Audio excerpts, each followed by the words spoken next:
Olá, olha aqui, estou ensinando o caminho das pedras aqui para os nossos convidados.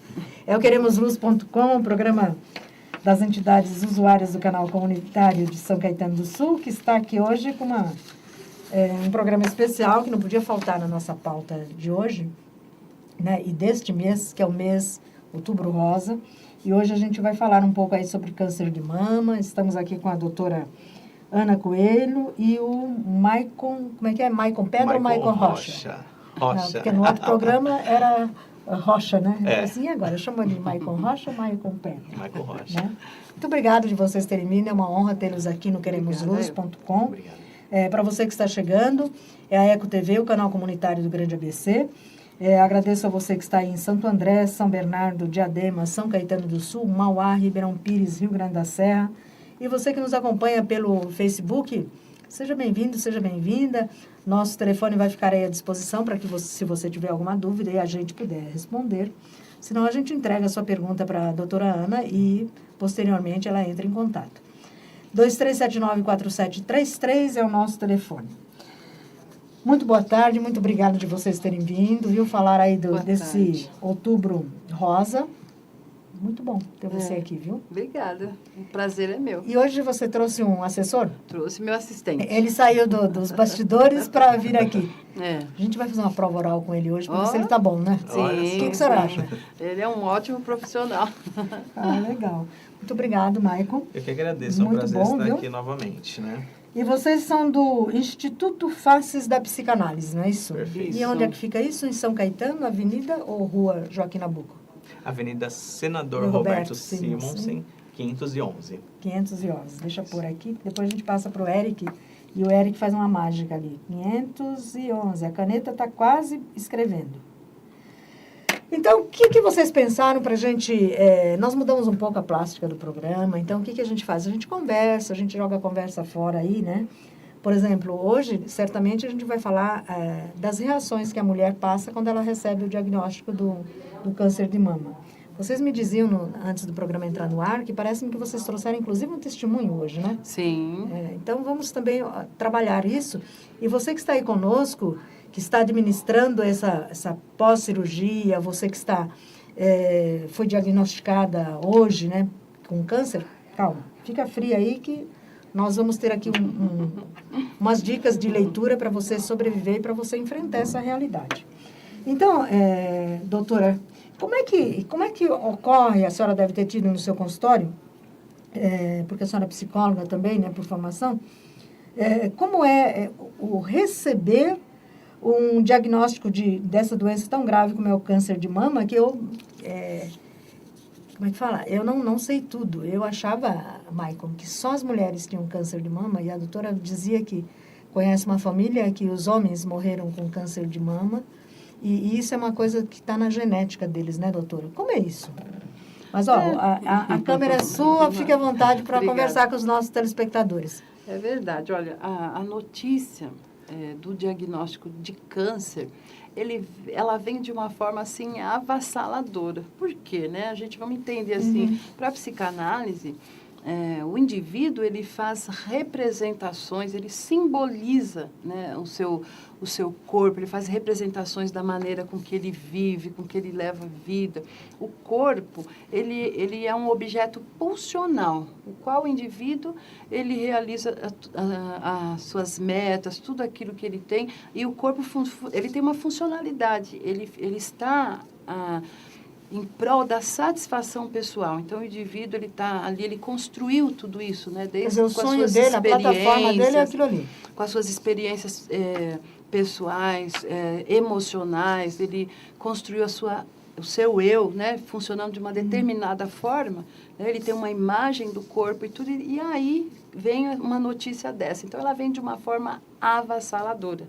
Ela interrompe todo esse processo imaginário que a pessoa tem de uma vida, de um corpo, e cai no real.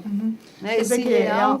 ao se contemplar no corpo, ele também tem os seus sonhos e seus projetos de vida. Isso, ele tem uma vida, ele leva uma vida, ele tem as suas representações de quem ele é, de tudo aquilo que ele está vivendo, e de repente ele cai no real, entende? você tem sonhos e projetos, você representa a sua vida. Estanca. E aí rompe. estanca aquilo, rompe, porque vem de uma forma avassaladora, rompendo com todo o processo imaginário, caindo no real, que é a própria medicina, que é o tratamento, que é todo esse processo Agora, tem alguma doloroso. coisa a ver, não sei se o Maicon gostaria de acrescentar alguma coisa nessa fala aí da senhora? Tem alguma coisa aí para acrescentar? Eu fico pensando que, assim, a questão do diagnóstico, né? Isso para qualquer questão patológica, mas principalmente um diagnóstico que diz respeito ao corpo, e nós temos que nos Agora, lembrar só uma pergunta, que... quando se fala patológico, não é só da mente, é o aspecto biológico também, entra tudo. Isso mesmo. Mente, espírito e corpo. E inclusive é isso que eu gostaria de comentar. Às vezes a gente se esquece que nós somos o nosso corpo. Embora a gente tenha crescido aprendendo o contrário, né? Que corpo e mente são entidades separadas, mas nós somos o nosso corpo. Uma trindade única, né? Se nós pegarmos o exemplo da Santíssima Trindade também, né? Ah, é? E o homem enquanto imagem e semelhança de Deus, nós Olha temos só. essa constituição.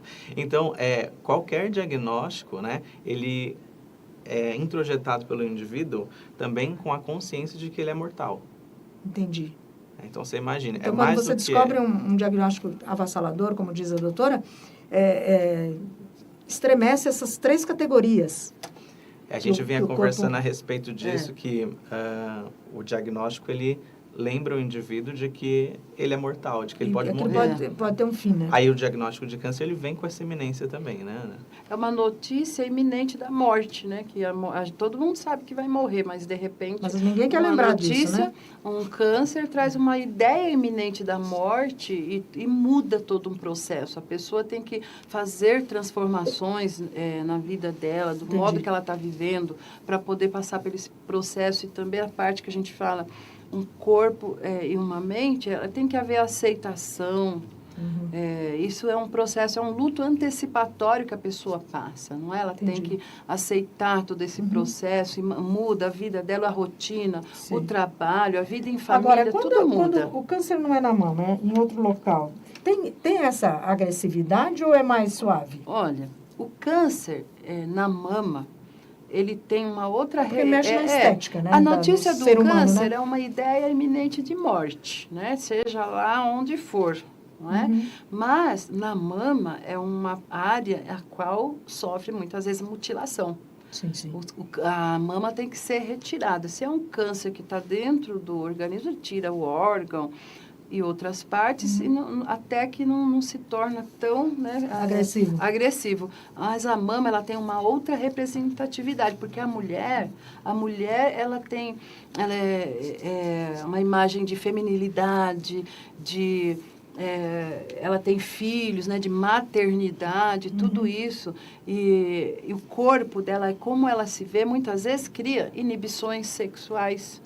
Entendi. Tem mulheres que, você vai perguntar, ela não aguenta nem olhar, nunca olhei para o meu seio, não aguento olhar para o meu seio. Isso depois da cirurgia? Depois da cirurgia, se inibe sexualmente, perde até a libido. Então, o câncer de mama, por ser uma imagem, é a imagem do corpo, trazendo para a psicanálise, né? Nós temos uma imagem inconsciente de um corpo, de um corpo que tem essa funcionalidade. Mais ou menos no roteiro, quando a gente estudou um pouco para a gente conversar nessa tarde, eu vi que tinha mais ou menos alguma coisa, né? Referente a essa questão da imagem inconsciente do corpo, né? Isso. O que é isso na psicanálise ou na psicologia? Não sei como é que vocês dois querem abordar isso, né?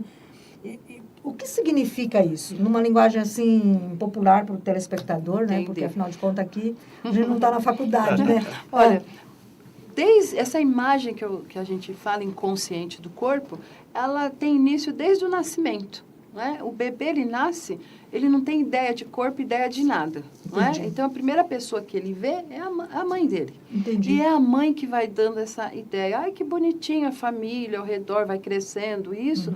Ai, que bonitinho, que gracinha. Olha, ele faz isso ou aquilo. E ele vai criando essa imagem do corpo através das suas experiências emocionais e afetivas, né? Com o seu meio ambiente, com as pessoas e tal. Entendi. Inclusive a autoestima, ela é formada a partir do outro. Então, isso que a gente Quer chama dizer, de o outro imagem... funcionaria mais ou menos assim como um Isso. paradigma? Tanto é que, por exemplo, tem gente que, né, entre aspas, a gente fala, a pessoa se acha muito bonita e não é nem tanto assim, é uma imagem construída. Entendi. É uma imagem que é inconsciente. Não é? A pessoa, ela se sente com tal imagem. Tem pessoa que se sente, que é magra e se sente gorda.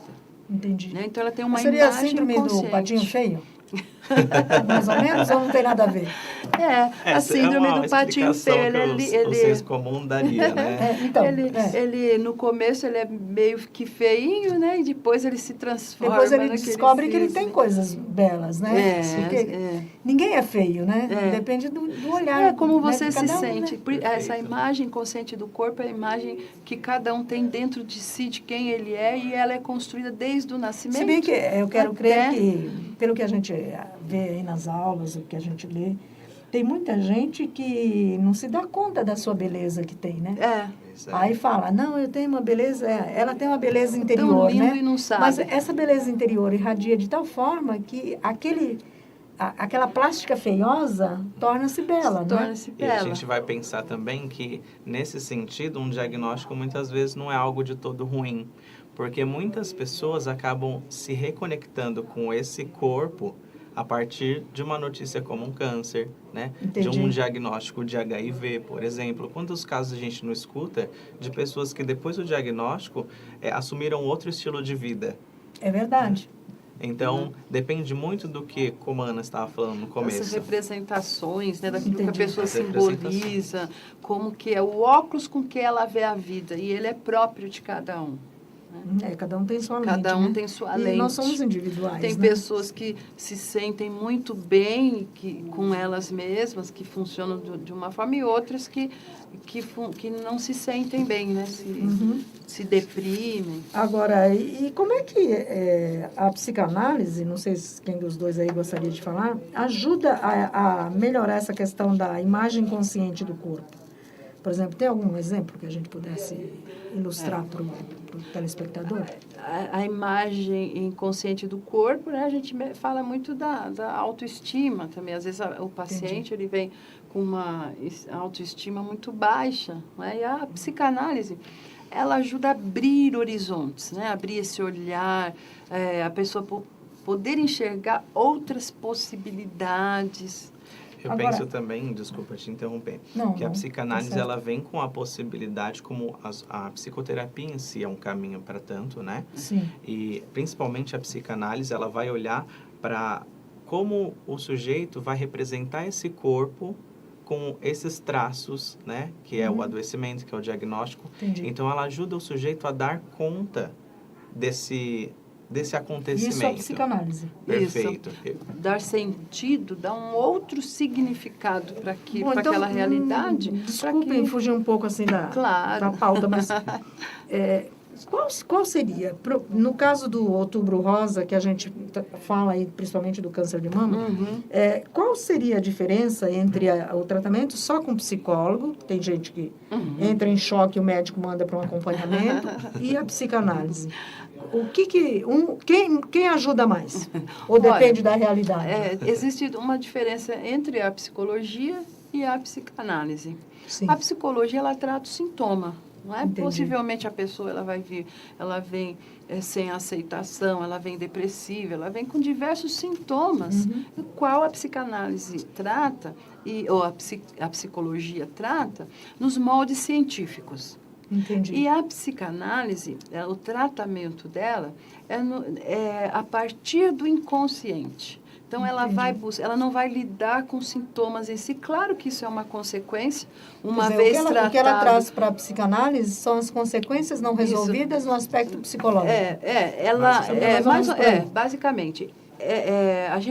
A psicanálise, ela vai atrás do inconsciente da pessoa em busca do que fez ela, hoje, tá está vivendo dessa forma, tendo essa dinâmica de comportamento e a pessoa poder olhar para ela, né? A gente olhar para ela como é que ela está funcionando e ela vai ter os seus insights e os sintomas automaticamente eles vão diminuindo, né? Dando um conforto melhor. A grande sacada do Freud, há um pouco mais de anos atrás, é de que existem sintomas no corpo físico, né, que tem raiz na psique, no inconsciente. E se não explicar a origem daquela situação, daquele adoecimento, a psicanálise também tem a condição de amparar o sujeito no sentido de construir, então, um significado para isso. Como eu costumo dizer, assim, de uma maneira mais simples, uma doença, um sofrimento que muitas vezes é incompreensível, a gente se dá conta em análise que é o avesso de um bordado. Né? E se você se foca no avesso, você não contempla também a possibilidade daquilo ser algo importante na sua história, que seria o que a gente chama de ressignificação. Exatamente. Né? Quando você consegue pegar uma grande dor, ali no contexto de uma análise, e junto com o seu terapeuta, começar a construir um sentido para isso. Né? O que é ser são? Ou o que é estar doente? Entendi. A gente sabe pela Organização Mundial da Saúde que a ausência de doença não é sinônimo de saúde, né? E a presença de um diagnóstico também não quer dizer doença. Não quer dizer doença. Exatamente. Mas um problema a ser resolvido, né? O que é normal para um, para outro pode não ser, não é? E voltando a Freud, a questão Freud diria, a doença não deve ser temida, mas deve ser respeitada como um professor que tem algo a ensinar. Ah, entendi. Olha, isso traduz bem, nisso, né? Mas, grosseiramente falando, sem querer ultrapassar aí a tecnologia de vocês, porque vocês que são donos do assunto, mas a psicologia e a psicanálise seria mais ou menos aquilo que o Brasil está vivendo, né? O psicólogo é o posto de gasolina. E a psicanálise é o pré-sal. Vai lá no profundo. Seria mais ou menos isso? Olha, eu sou suspeita para falar. A gente é psicanalista, mas né? O que você acha? Seria mais ou menos isso? A psicanálise, ela é uma das muitas abordagens. Quando a gente fala em psicologia, assim, de uma maneira bem sucinta, precisa entender que existem psicologias, como um livro de uma autora chamada Ana Bock, que é muito legal para quem quer conhecer o que é psicologia, a diferença entre psicologia e psicanálise. E aí você vai ter... Como é que é o nome? Ana? Ana Bock. Que não é essa Ana. Não, essa é Ana Ribeiro Coelho. Essa aqui é Ana Ribeiro. Então, a psicanálise, ela é uma ciência à parte, com todo o seu arsenal, digamos assim, e ela também é estudada na psicologia, é tida na psicologia como uma das muitas abordagens que a gente tem para lidar com o ser humano. A diferença é que, de uma maneira muito bonita, a psicanálise vai olhar para o inconsciente, que é onde estão os nossos afetos, aquilo que a gente reprime, aquilo que a gente não aceita, aquilo que a sociedade não repudia, né? É um lado que a gente tenta ocultar. Uma forma de trabalhar, né? Diferente. Olha, é interessante, né? Mas você que chegou agora, você está na Eco TV, o canal comunitário do Grande ABC. Quero saudar você de Santo André, você de São Bernardo, de Diadema, São Caetano, Mauá, Ribeirão Pires, Rio Grande da Serra. Sejam bem-vindos. Estamos aqui com o nosso queremosluz.com, o seu programa das quartas-feiras, com reprise no domingo, às 15. E hoje nós estamos aqui conversando com a doutora Ana Coelho e o seu estagiário Maicon Rocha. Ela, fundadora do Instituto Faces da Psicanálise, lá em São Caetano do Sul, na Avenida Senador Roberto Simons, 511. Vocês lá também têm uns cursos, tem umas coisas. O Michael me dizia, semana passada, quando eu fui agendar essa nossa conversa, que vocês estão pensando num EAD também. Como é que vai ser isso? Está avançando? A gente está trabalhando e a gente está... O povo, eles entram nas nossas redes, ligando, solicitando que, poxa, vocês não têm cursos EAD, então nós estamos preparando, né? Entendi. Nós estamos fazendo uma plataforma que, por sinal, ela está muito, né, bem... A contar da demora dela ser lançada. Está bem completo, os cursos estão saindo bem bacana. E a gente está fazendo esse formato EAD, que a pessoa que está distante, né, no conforto da sua casa, ela vai ter a oportunidade... Então, ela não vai precisar ir no consultório nem na escola.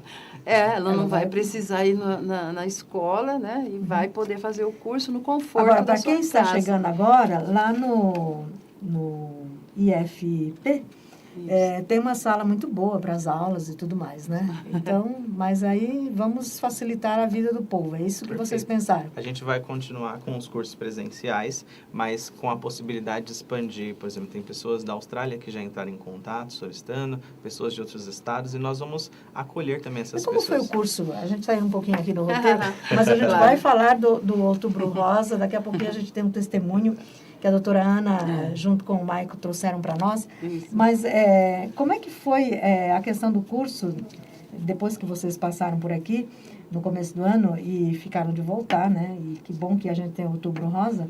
Vocês falaram-me que andaram por São José dos Campos, dando curso lá. E como é que foi? Olha, o curso... E foi nessa linha da psicanálise? Sim. O curso é de psicanálise com crianças. Olha só! O módulo 1, que é o módulo todo teórico, né? Sim, Aí sim. eu recebi um convite da dona do Instituto Ratz, lá de São José dos Campos, e montou uma turminha bem bacana lá e a gente foi Então, os ministrar. pirralhinhos? Não, são profissionais mesmo. Que lidam com eles. São bom. psicólogos, Olha psicanalistas, que tinha bom. diretora de escola, gente que atende criança na clínica. Entendi. Né, para poder clinicar, né, Entendi. abordar pela psicanálise. E vocês pensam, além do EAD e dessa experiência em São José dos Campos, vocês pensam em fazer em outras cidades? Sim. Afinal de contas, a gente está aqui, tem 7 cidades aí à nossa disposição, a gente pensa em expandir o Instituto Faces, né? Começou aí, graças a Deus, por São José dos Campos, mas já tem outros lugares também solicitando. Que joia. E a gente está trabalhando incessantemente, né? Bastante mas vamos trabalho. voltar aqui no nosso Outubro Rosa, a gente está falando um pouco aí do câncer de mama, e eu quero saudar as meninas lá da Rede Feminina de Combate ao Câncer, que a gente não pode dizer que vá lá visitar, porque elas estão em mudança. Foram para uma sede nova lá na Rio de Janeiro, saíram da Rafael Correia Sampaio, e só dia 4 de novembro que vão estar a todo vapor. Mas elas fazem um bonito trabalho, e esse ano elas ficaram me devendo uma entrevista, então a gente trouxe a doutora Ana para falar do Outubro Rosa. Mas entre essa questão aí do câncer de mama e tudo mais, a gente eu ouvi vocês dizerem aí da questão de você não resolver determinadas coisas, aquilo repercute depois no corpo, na mente, no espírito, né? Então, seria isso, aquilo que hoje se chama muito psicossomática. no psicossomático? E como que é isso? Qual é essa relação do psicossomático com o câncer, com as emoções, com o todo? Hoje está muito em alta, né, psicossomática.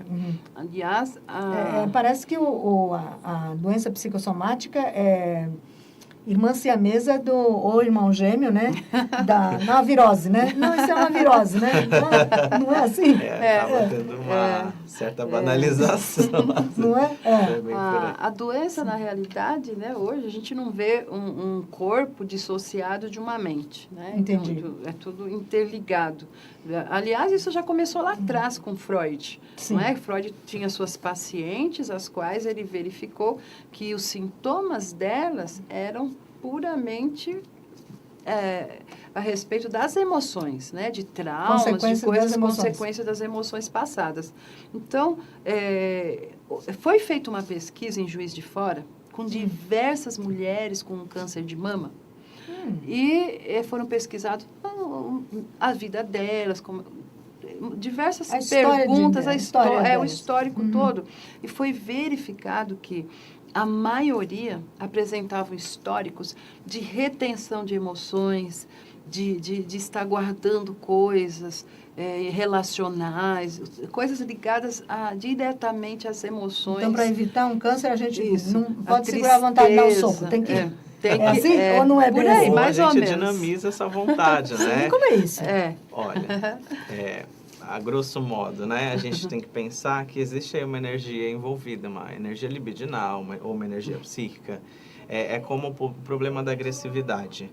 Entendi. Né? Se a gente coloca ela para fora, essa energia agressiva, ela destrói o que está fora. Se a gente traz para dentro, ela nos adoece. Tá. Mas se nós somos capazes de dinamizá-la e dizer, por exemplo, só de raiva eu vou conseguir passar naquela prova. Né? Então, você dinamiza essa energia e você direciona ela para algo que seja positiva construtivo. é essa coisa negativa. De certa forma, sim.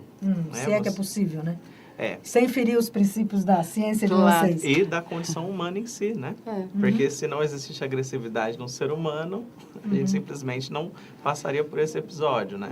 Mas o mais importante é compreender o que é isso, né? Que raiva é essa, né? Que sentimento é esse que está reprimido. E foi provado que é relativa essa malignidade do câncer ginecológico e o câncer de mama. Entendi. Né? Essa pesquisa realizada. Então, as emoções, cada emoção, né, ela tem uma representatividade no corpo, né? Ela se manifesta de uma determinada Agora, por que forma. que a gente ouve dizer aí, porque minha tataravó, também não é assim, né? Morreu de câncer, minha avó, e aí, de repente, pula-se 3 gerações, não houve câncer. Foi um processamento, foi uma sorte, foi uma roleta russa? O que ocorre? A gente está falando aqui de emoções, de que está ligado a emoções, mas, na realidade, o câncer ele está ligado a diversos aspectos. Entendi. Né? Também aspectos genéticos, que pega muito. Né? Tem câncer que tem um câncer, uma história de câncer na família, o outro não tem. Por exemplo, a minha mãe faleceu de câncer no seio, de mama. E é a única mulher na família inteira, até os dias de hoje, que teve câncer. Tem câncer que ele é hereditário, né? E aí um teve, o outro vai ter, como eu conheço uma família que todos estão tendo, e eles se precavem quanto a isso. Fatores genéticos, fatores ambientais, fatores emocionais, uma série de coisas, não é, que culmina aí na... Agora, no fator inconsciente também, a gente tem que considerar que alguns conflitos, eles também são de ordem transgeracional, né? Passar de geração em geração. Françoise Doutot, que foi uma psicanalista francesa, né? Sim. Ela diria assim, aquilo que foi calado em uma geração anterior é incorporado na geração seguinte. Então, às vezes, por vias inconscientes, os pais ou os familiares vão transmitindo esses conflitos, porque o nosso inconsciente é filho do inconsciente dos nossos pais. Sim, exatamente. Aliás, tem agora uma linha aí, como é que é? Acho que é da barra de Axis, que eles dizem, né? Que são 3 gerações para trás, 3 para frente. Aí eu encontrei uma que é de uma outra, mais forte ainda que a barra de Axis. Ela falou assim, não, são 7 para trás, 7 para frente. Eu falei, não, parou. Senão nós vamos chegar nos 14 e aí, pelo amor de Deus, desafio, né? Mas é interessante, mas parece-me que vocês trouxeram também um material aí de alguém que passou por uma experiência de superação. De uma doença de superação. Eu acho que a gente podia fazer um break agora, passar um pouco isso daí, Eric. Está no ponto, Eric? Claro. Vamos passar, e aí você está na Eco TV, o canal comunitário do Grande ABC, no nosso queremosluz.com, o seu programa das entidades usuárias do canal comunitário de São Caetano do Sul. Hoje nós estamos aqui entrevistando a doutora Ana Ribeiro Coelho, e o seu estagiário, Maicon Rocha, e estamos falando aí do Outubro Rosa, essa questão do câncer de mama e tudo mais. E agora a gente tem aí um testemunho, não sei como é que eles gravaram, mas diz que está muito bom, vale a pena prestar atenção. Vivian, tenho 52 anos, fui acometida por um câncer e eu vou contar para vocês como eu venci ele. Exatamente há 1 ano atrás, eu comecei com um pequeno nódulo na mama, que tinha aproximadamente uns 3 centímetros, e um vermelhidão na lateral da minha mama esquerda. E procurei o médico, fiz todos os exames de rotina, que é mamografia, ultrassom, e todos eles deram um resultado ok, todos negativos, porém o nódulo continuou crescendo e a vermelhidão aumentando. Aí eu procurei um mastologista e aí na primeira consulta ele falou, já vamos fazer uma punção, porque o quadro já estava aumentando e de forma muito rápida. E aí eu segui com uma guia, fui fazer a punção e o resultado saiu logo em seguida. E para nossa alegria, o médico falou, olha, é muito feliz o resultado, porque o resultado é apenas uma mastite inflamatória. Vamos seguir o tratamento com antibióticos que vai resolver. E aí eu fiz o tratamento aproximadamente 1 mês de antibióticos.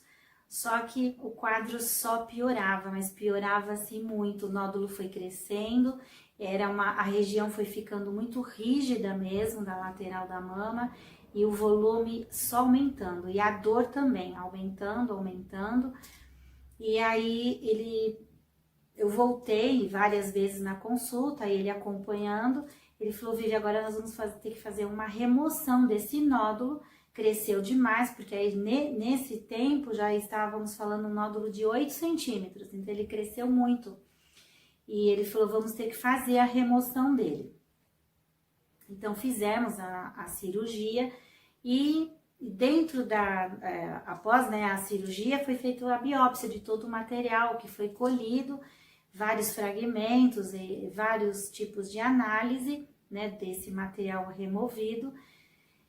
E até que chegou um grande dia, né, eu nem estava aqui em São Paulo, eu estava no Rio de Janeiro, na casa de uma filha que ia se casar, e ele falou, e eu tinha feito um pouco de exercício a mais naquele dia, né, de ajudar minha filha, e ele disse, e eu falei, doutor, tá ficando muito vermelho. Depois da cirurgia, que estava tudo ok, a região tá voltando a ficar vermelha. Devo tomar alguma medicação? Ele, Vive, eu tenho que falar com você. O convênio me ligou e os seus resultados ficaram prontos. Eu, doutor, deu alguma coisa? Ele deu sim. Já eu te ligo porque eu tô dirigindo. Nossa, falar isso para uma mulher, já vou te ligar, ficou apertado o horário. E eu ansiosa, esperando ele ligar, até que veio o resultado. Ele, Vivian, eu vou precisar te contar mesmo por telefone, porque eu preciso que você volte a São Paulo imediatamente. Você precisa começar a quimioterapia. Falei, doutor, por quê? O que deu? Ele falou, Vivian, o seu resultado é um carcinoma triplo negativo. Nossa, naquele momento eu nem sabia o que era carcinoma, eu não sabia o que era triplo negativo. E ele disse, você precisa voltar e começar o tratamento imediatamente. Eu falei, doutor, eu não vou voltar não. Eu vou participar aqui do chá de panela da minha filha, que faltavam 2 dias. E eu falei, semana que vem a gente conversa. Enfim, ele falou, ok, eu vou agilizando aqui as consultas, os exames que você precisa passar. E a gente se vê então semana que vem. Imediatamente eu liguei para o meu marido. Era a pessoa que eu mais queria conversar nessa hora, era meu marido. E o Eduardo, o doutor ligou e ele disse que eu estou com câncer. E eu sentada ali, eu comecei a chorar muito, porque aquilo que as pessoas dizem que o chão se abre, realmente o chão se abre quando a gente tem o diagnóstico de um câncer. E mesmo porque a minha situação, eu já havia perdido uma irmã com quadro de câncer já há 15 anos, eu perdi uma irmã, quase 16 anos. E eu ali sentada, eu fiquei imaginando todo o cenário do que eu vivi com ela e que aquilo estava se reportando talvez a minha realidade, o que eu viria passar e enfrentar, pois ela viveu 9 anos em tratamento e eu fiquei com muito medo, pois eu estava vivendo, acho que é uma das piores notícias da minha vida, porque eu estava entre a vida e a morte, e era esse meu sentimento, vida e morte. Eu queria ver meus netos crescerem, eu queria viver, eu queria ter minha vida, né, de volta. Eu já estava sentindo saudades da minha vida e medo pelo que me esperava, pelo próprio tratamento. Eu tive medo de enfrentar tudo isso. Quando você tem esse diagnóstico, é uma tristeza muito grande pelo que você vai enfrentar e passar.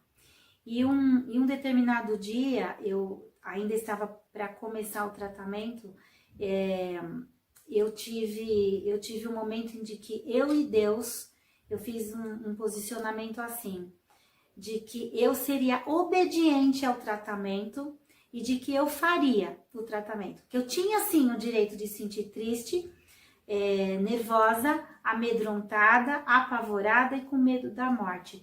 Porém, eu deveria tomar um posicionamento de como eu caminharia diante do tratamento. E eu decidi nesse dia, então, que eu faria tudo que os médicos mandassem e que eu estaria em fé, me alegrando cada dia em todas as situações, botando a minha fé em Deus.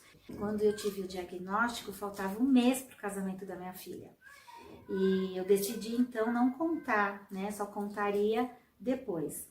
E, afinal, para a família toda, eu queria não contar.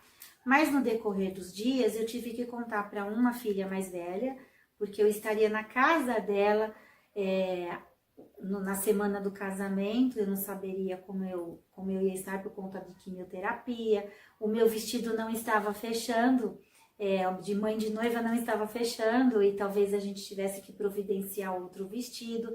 Eu não sabia exatamente se eu já ia começar a queda de cabelo, então eu tive que contar para essa filha minha. E os meus pais também não souberam, só souberam depois do casamento. E meu irmão veio me visitar num dia que eu estava bem ruim. Então eu tive que contar para ele, para minha cunhada e para minha sobrinha. E que foram muito apoio para mim. Eles foram um apoio, o alicerce que eu precisava para o momento. E eu tive uma prima que cuidou de mim. Ela quase tempo integral ficou aqui comigo e se revezava então com meu irmão, com a minha cunhada e mais com alguns amigos que vieram me ajudar. Então esse apoio foi fundamental para mim, foi muito fundamental. Mas o mais incrível foi a linguagem de amor que eu tive da parte do meu marido, porque ele me apoiou desde o início. E eu consigo me lembrar ainda com muito carinho, às vezes que eu acordei de madrugada e ele no chuveiro orando por mim. Eu vejo que vários depoimentos de mulheres que são abandonadas pelos seus maridos. A família cansa, a família fica cansada, às vezes o tratamento é longo, é extenso, às vezes o câncer veio e depois é tratado, e depois ele retoma. Isso mobiliza todinha a família e mexe muito com toda a estrutura familiar. O que eu tenho a dizer é que todos devem ter paciência e amor. A fórmula é essa: paciência, perseverança e amor com quem está passando. Porque nós que estamos recebendo a medicação e que estamos vivendo a situação, nós somos, muitas vezes nós estamos agressivas, às vezes estamos alegres, às vezes estamos tristes, às vezes em quadro de depressão profunda, às vezes o corpo, reagindo muito mal por conta da medicação. Então, os que acompanham, os que estão junto, para dar uma força mesmo em amor, é pegar no colo, é abraçar, é levar uma água, enfim, um carinho, um carinho. E sobre os maridos que estão me escutando, eu tenho sim um recado para vocês. A palavra de Deus diz: maridos, amai as vossas esposas como Cristo amou a igreja. E olha que ele deve ter amado muito, porque ele deu seu único filho para morrer por nós. Então isso foi o melhor amor, um amor verdadeiro. E a palavra de Deus diz também que os maridos não devem tratar as suas esposas com aspereza. Sobre o tratamento, ele é muito relativo, porque os sintomas que eu senti talvez seja bem diferente para as demais mulheres. Então cada uma é cada uma. E os efeitos colaterais são diferentes para cada mulher, E para mim, o que eu temia bastante era o fato de ficar careca. Então eu sabia que isso seria inevitável. E eu temia esse dia, eu não me via careca. Então as pessoas diziam assim: que nada, você é linda, fica careca, assume, não precisa de lenço, bota uma argola e segue a vida, você fica linda. Mas eu vou dizer que foi difícil para mim. Eu ganhei depois uma peruca muito linda. A mastectomia fez parte do segmento do tratamento. Eu estava pronta a fazer, porque eu estava bem resolvida com o tratamento administrado, eu estava bem emocionalmente. Eu vou dizer para você que eu não fiquei preocupada que eu não teria uma mama. Porque quem passa esse tratamento reconhece que a vida é tão cheia de valores que o que é uma mama diante deles? Nada. A mama você pode reconstruir ou até ficar sem, porque não é o mais importante. A mulher, quando ela é vista pelo corpo, ela perde a sua essência. E o que deve ser demonstrado é a essência, é o que ela passa. E quem passa por esse tratamento sabe bem o que eu estou dizendo, porque a força que vem da vontade de viver, a mama não é nada, o cabelo cresce. Então são coisas circunstanciais. Não é ela que traz, não é a falta da mama ou um cabelo que traz a sentença de quem você é e a essência que você tem como pessoa. A reação do meu marido, foi incrível para nós. Porque quando eu fiz a mastectomia, a primeira, quando eu cheguei em casa, quando você remove o curativo, que tem aquele choque de se ver mesmo no espelho e ele olhando, conversamos a respeito. E aí, ele falou, não vai me fazer diferença alguma, eu te amo. Isso me trouxe segurança, porque eu tinha confiança em mim de quem eu era, que a minha sexualidade não dependia da mama, mas sim de quem eu sou como mulher, e que isso não me faria falta para mais nada, né? Que a minha segurança trazia o nosso custo-benefício para os nossos momentos íntimos. A minha cura, ela veio de forma sobrenatural. Eu recebi a visita de um pastor amigo e que veio me visitar 5 dias antes do casamento da minha filha. E ele, nesse momento, ele disse assim para mim, eu contei, né, todo o meu diagnóstico, o que eu estava passando. Eu estava num momento de muita dor, mas muita dor mesmo. E a minha mama, ela estava aumentada, tipo, 4, 5 vezes maior do que o tamanho normal. O meu vestido de mãe de noiva, ele não fechava em 15, 20 centímetros. E eu estava num dia muito difícil. E esse pastor, com a sua esposa, o pastor Marcos Marciano e a Kátia, vieram me visitar. E esse pastor dizia para mim assim, Vivian, você crê que Deus pode te curar? Eu falei, eu creio sim. E eu dizia para ele assim, sabe, eu queria viver a plenitude de mãe de noiva semana que vem. E eu queria muito que as pessoas não olhassem para mim como missão cumprida, né? Casou as 2 filhas, missão cumprida. E eu queria estar plena nesse dia. Só que eu estava com a mama muito infeccionada ainda, com muitas dores, e eu não podia dizer nada, né, para minha filha. E quando ele terminou a oração, eu corria no banheiro e eu tirei a gaze que estava sobre a minha mama. E quando eu vi que através do bico do meu seio, que até então não tinha tido nenhuma secreção, saiu uma gosma amarela pelo bico do seio. E na mesma hora eu comecei a chorar muito, eu chorei muito, e eu dizia, o que foi isso? Eu falei, eu estou curada, o câncer saiu pelo bico do seio. Eu sabia o que eu tinha sentido naquele momento. E aí quando eu saí assim do meu banheiro, eu falei para minha prima, eu falei, vamos limpar tudo isso aqui, eu preciso, né, tirar, eu tô com mal-estar de tudo isso. E eu removi aqueles panos, porque eu tava com uma secreção pela lateral da mama e pela incisão que o médico tinha feito, para que saísse muito pus ainda do local onde estava. E até então o bico do seio não tinha saído, não tinha secreção alguma, e naquele momento saiu. E aí eu fui tentar tirar, fui tirar a roupa, fui fazer a limpeza toda. E aí a minha prima falou assim, Vivian, olha a sua postura. Eu estava com a postura correta. Fui tirando tudo para colocar um sutiã, peguei o sutiã que não me servia mais, eu fui colocando, o sutiã fechou. Quando ela viu, ela fez, Vivian, olha no espelho, que eu olhei no espelho, a minha mama estava no lugar. Ela tinha diminuído todo aquele inchaço, estava igualzinho do outro lado, estava igual, minha mama estava normal, ela estava normal. E ali eu comecei a chorar mais ainda e eu dizia, eu estou curada, pois a minha postura estava adequada, já tinha voltado ao normal.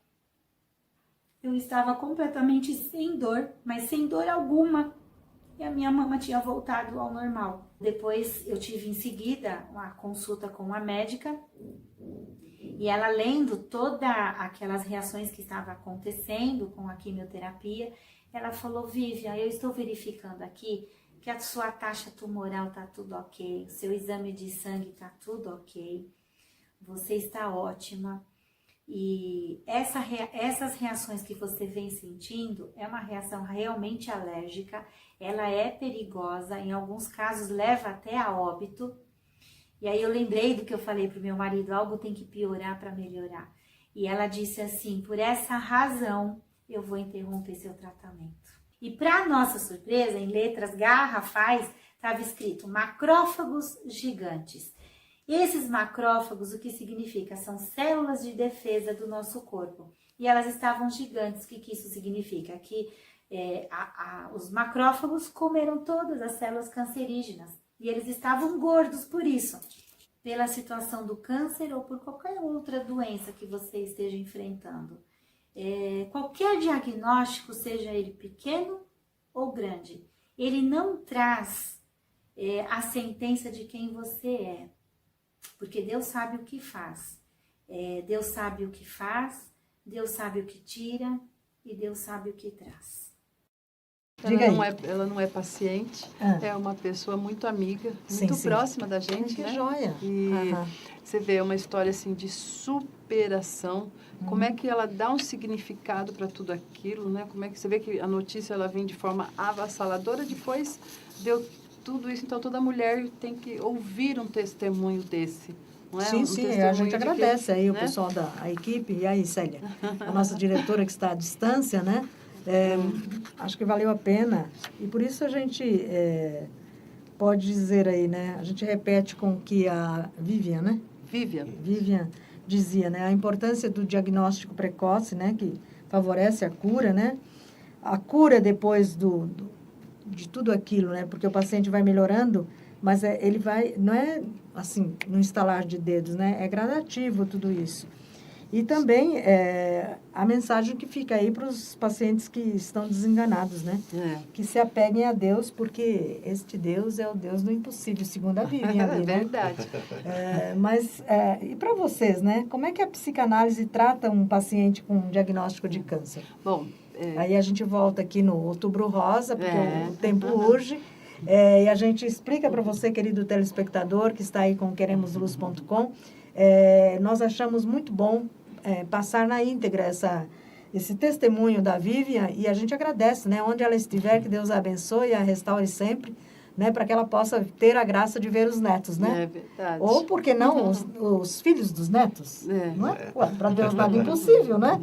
Então, como é isso aí, Eu queria Ana? falar rapidamente, né, sobre a história de superação. A história de superação, ela vem por 3 fatores. Um dos fatores é o diagnóstico precoce. Sim. Quanto mais precoce o diagnóstico, o prognóstico será excelente. Né? A pessoa vai lá, às vezes não tem que fazer nada, nem tratamento, muitas vezes. E depois, a história de superação, a pessoa seguindo tudo que tem que seguir, todo o processo do tratamento, com familiares e tudo, e ela se cura. Entendi. E esse caso aí de superação que eu trouxe da Vivi foi um verdadeiro milagre, porque esse câncer que ela fala é um carcinoma triplo negativo, ele não reage aos tratamentos, à quimioterapia. Então, eles lançam a quimioterapia e vê o que acontece. É um câncer indiferente, né? Indiferente, exatamente. E vê o que acontece. Pode ser que reage, não. Era um prognóstico muito duro e que leva à morte. E ele é muito agressivo, porque o seio dela ficou 4 vezes maior, né? E é isso. E a psicanálise, ela acompanha o indivíduo de uma forma pontual, né? A pessoa já vem pessoas lá com diagnóstico de câncer, a gente trata pontualmente, acompanhando... Aí, nesse caso, que ela tinha passado a experiência da perda da irmã, como é que a psicanálise trabalhou isso?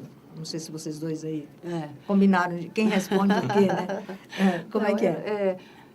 É um processo, né, que ela vai poder, a psicanálise vai mostrando, né, para ela, né, a gente vai acompanhando, ela vai podendo enxergar ela, o que cabe a ela, o caso dela, quem é ela, como é que ela reage. Sim.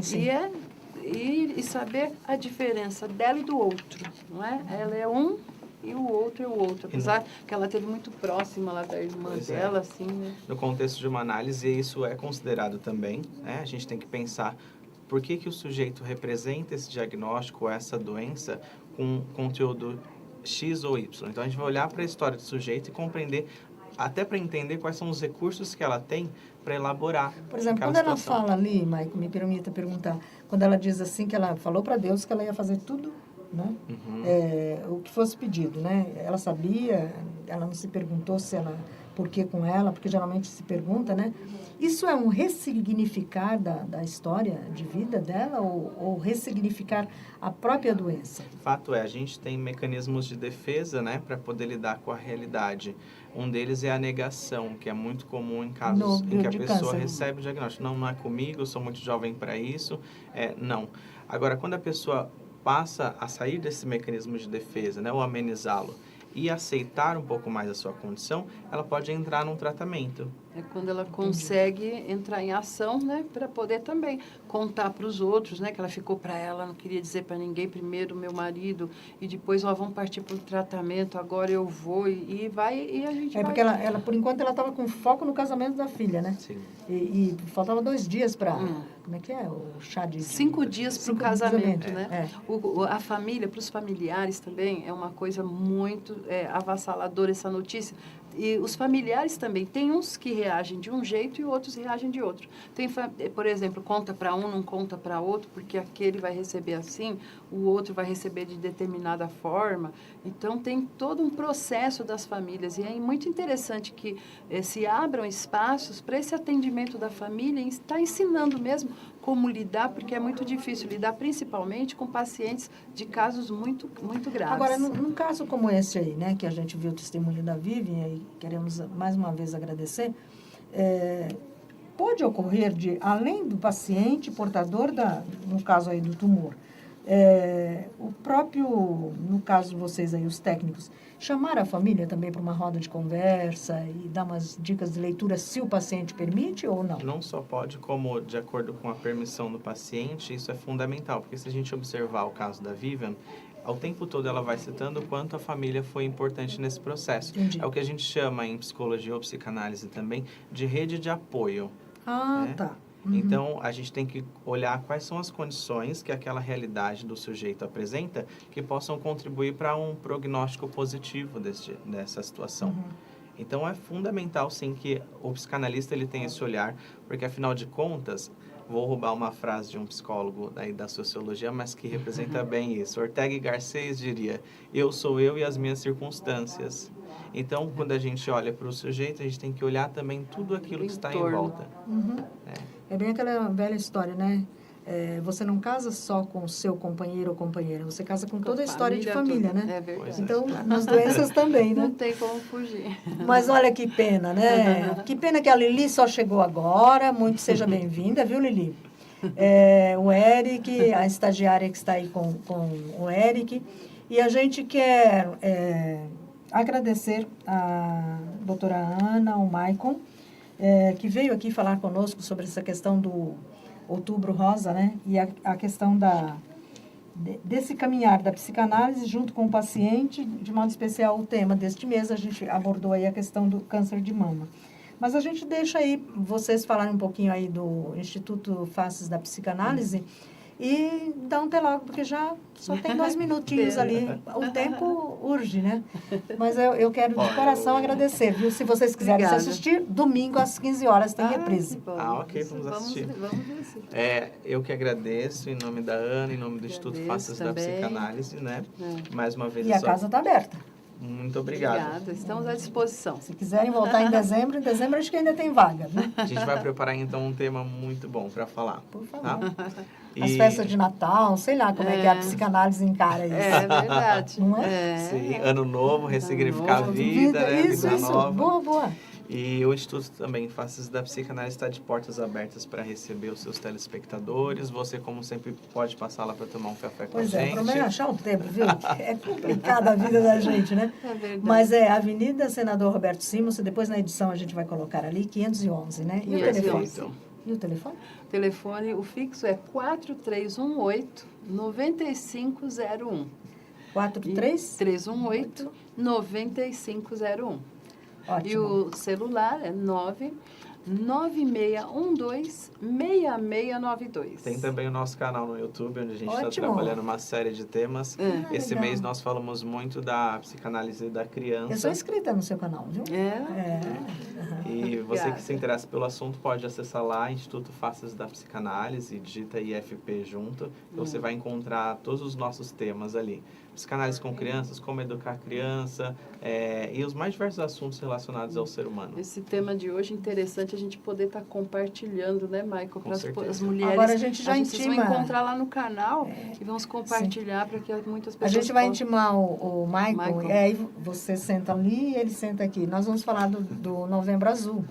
Olha Isso é interessante, só. né? A prevenção do Interessante. câncer de próstata, que O o homem pessoal é um pouquinho tem uma diferente, certa prevenção, né? Sim. O homem foge receio. mais, né? do Você vê, médico. nós tínhamos aqui o nosso querido Maurício Sanches, né? Que virou estrelinha Sim. porque, de repente, descuidou e foi jovem de tudo, né? Com 40 e Olha poucos só. anos, Em né? média, as mulheres vivem mais do que os homens, Sim. porque tendem a ter um cuidado preventivo muito maior, né? É. Mas venho sim com o maior prazer. Então, está convidado, viu? Então, obrigada. nós agradecemos a sua Obrigada. audiência. No próximo domingo nos veremos na reprise e amanhã, às 15 horas, com a Hora da Misericórdia. Deus abençoe, seja feliz. Até lá. Obrigada.